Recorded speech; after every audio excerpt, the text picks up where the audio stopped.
باشا كوموني دا نشتيها كو قطق قربورجيها جيب لي عفلك او شو قمي برشلونة هي اگر بيتو شو برشلونة باتوا دبينا شش صندوق مرشي بكم خير خاصة او قركا اواني فقيرين اواني بججنا قوشتي ناخون بس برشلونة بيقول بايوا مراز دم حاصل بايوا هیچ مدرس خاص الله شتو شو شيء كنا فصيمني خوا دەزانێ گە بەرشەلۆنا بیباتەوە خۆم دەزانم چی دەکەم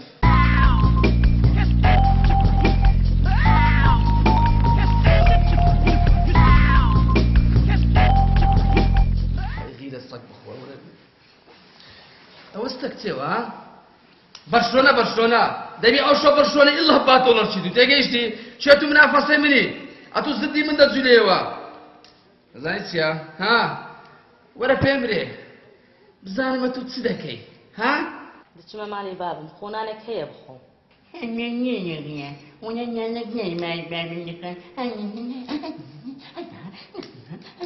باشە پێ برێ باشە ئەتوو ناوی لاعیبەکانی ڕیال مەدرید دەزانی دێڵە دێ ناوی یەک لاعیبی پێ برێ هەموو ناو یەک لاعیبی دەوێت بۆ نەزانم گۆلچیەکە ناوی کازازە ئەوەی نیوەندیژی ڕۆواندۆیە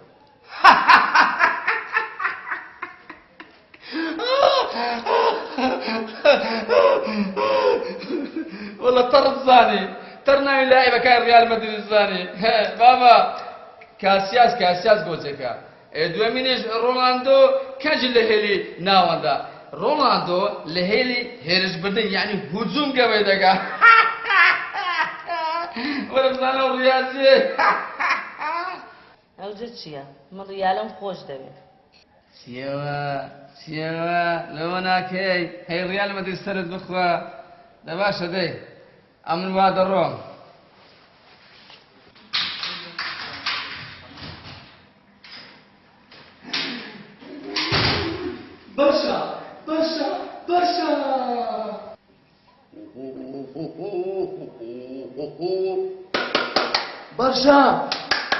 باشە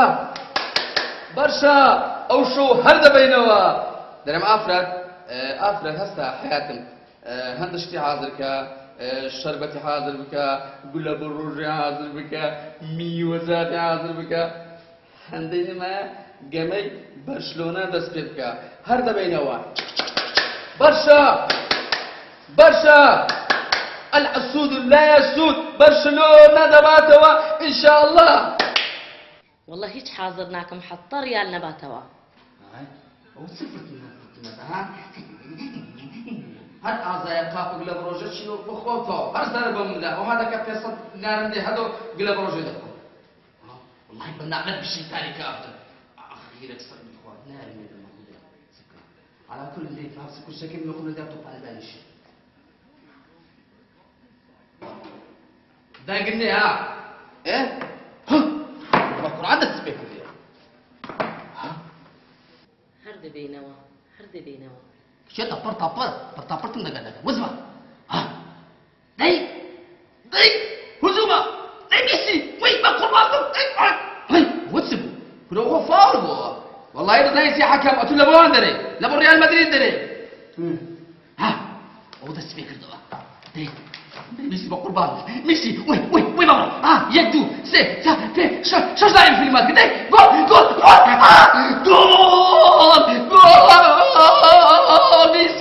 ميسي جول برشلونة الله اوفسايد ده السبيكر ده ها دي كريستيانو كريستيانو براوك فاسكر جول دي ميسي يبدو شو لاعب ميسي كاسياس شوف لي ما ادري جول خلاص جول ميسي جول قول كم كان ابصر اوفسايد له جول ميسي الله مرتعبو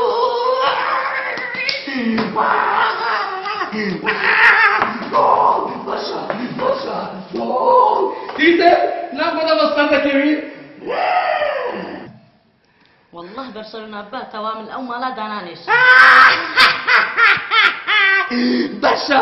باشا تو ندير ميسي هاش لاعب في اللي ما قول سوا قولك ما قريا خوا قالوا له مو بيت الشجي باشا اش مالي فين دكي؟ نعطش قرات بيدكم أنا ست بيدكم بردمانه والله الأم مالا دانا نشتم ما ابو مالي بابا اوه ده شو ابو مالي بابا قولوا عبالنا يا عبا بابا سيدة ابو مالي باي زيزوا سيدة برو سركوتن هذا ابو ميا دودا كمايا دي حكم زوا ها بقرا دي ميسي زافي اليسا دي ده بيدرو دافيد فيا دي انا باسك بيني دي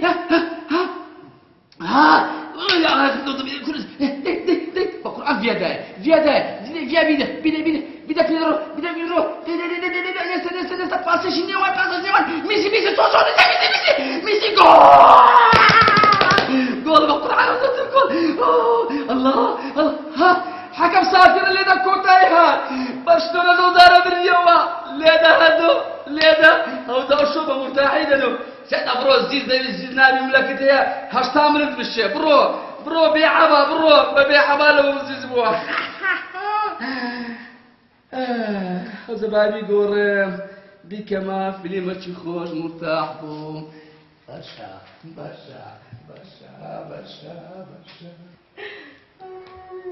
أود يكتم أود يبوا أود يا تبغى تعتمري تبغى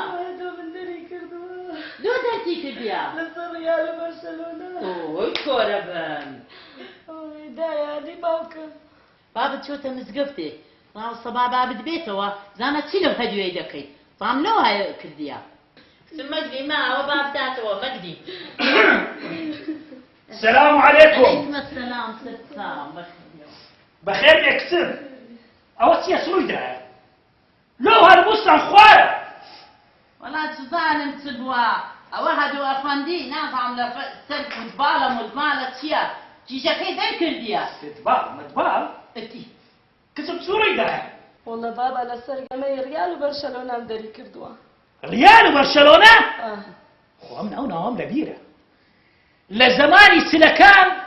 أمر ريالي دناسم ريال مدريد دناسم بابا بيرمان هم ريال مدريد بو باشا لسه هندي في ذلك دك أول مرة أزا بيام ده بيتك لكم أنا بيا وكوت تدري لو بختي كيجي غرج دكي بختي رشدكم كل برشلونة بختي ريال رشكر وليه بردوا بختي ويا رشدكم والله بابا بقصدك الناس موا عفوا مكتم بابا بدتي ريال مدريد أريد راست أملو لكم باشا أو هدوية كربياو إبو خواي كما أقدماري زود بي وبعد ديت السري كراكدة يعني سلام الساخدة بيت والله وبالله وتالله حتى إيواني بلا معالدي لسا ريال مدريد وبرشلونة ترى كسبي مواورناك لا والله دريان أوانا ولا ستشتش كتر أقدر أي قرب بس أنا قرب ديزاين دكم استاء من دتم بس خون فش دكم هو ها وين دكم دريم ولا أجريش تنازل كنت تنازل له أمن تخون تنازل دكم أنا بتسيا وبيا وتيك تو تبوا أو تو تدلو فوتبال ومدباري دعوة لو تمني دا أريد دايا جان قصيباكم طواوا خمن نبي كتب استاك دتم بشتي هدول دشين توب عليك دكم ده البيت إيرانا دستت ماسكا وغصبا نساسي بفتر ريال مدريد أوصل سنة تيجي لكم كان ليش يدبوا هتش هدو دبخول زب توباني ريال برشلونة خواص كذا ما دفر مني استاكا سبري لما أربايا نعرف أشلو حاضر ذكرهم خوفي بري ميسي رونالدو نازانم شيء أنا أقالم يا مخوان أو مشوش كذيا تسرتو باني خوان عادة ذكين ها سأخو بلاش ولا خوك بس والله قد تنازل لكم مخوان ليه قال بحرب أنا مالي باي الكيل أنا والله هدو فرموا ما حيدر فرموا السلام عليك. عليكم السلام ورحمة الله وبركاته. كرم أو تسيح سقوم معي لو هذا كي أو حالتك يا داي ها نسأل ريال برشلونة شي خود ذكرتيها يكون من عاديوها بابي من لو سوى كي زين سماو حيدر بكرت المخصص هذا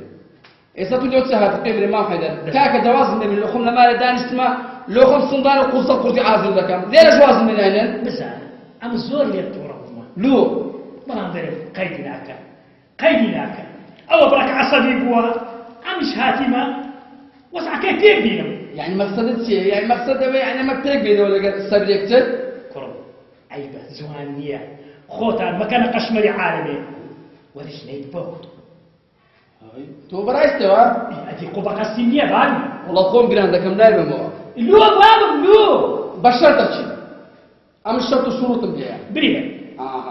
بشرتك دبي زنابتو تيجيشتي عايشة خصومه وهروها سبرية دبي بسنا وكاتب عزيز تيجيشتي فردمور النبوب كان توقيش النبوب كان دو شاهد جبينو بسنا مختارين بو شرطي دبي بلي بوينا برشلونة بو شرطي أمن سبرية دينمو بخوا أجرنا أمن هيج جميليا أما حزنا الزقوتية تيجيشتي كيف قتانا مسلم الأولوية داري كمان ريال مدريد وما حدا وصل قلت انت ساكت بعد ما بيسبوا توقيع وإمزاء وكانت العدل ناوية باقي بعضهم بيسبوا ما لك أما تشش ما لو على هيا توجي خد مولاي خوايبينا والله وش كان قلت أقدمنا برشلونة أهلا وسهلا أقدنا ما حدا بنا دست ماسكم وعافيس الديارة دورة بخير ناكرم صارت سيا دم برشلونة خو أميش لتوباني للرئاسة إيش ناسان بس ناسان أو حرام نخلوها مش أوش كتير أو ها يعني أتو بيا برشلونة بشا ده بنا دست ماسكم لدوا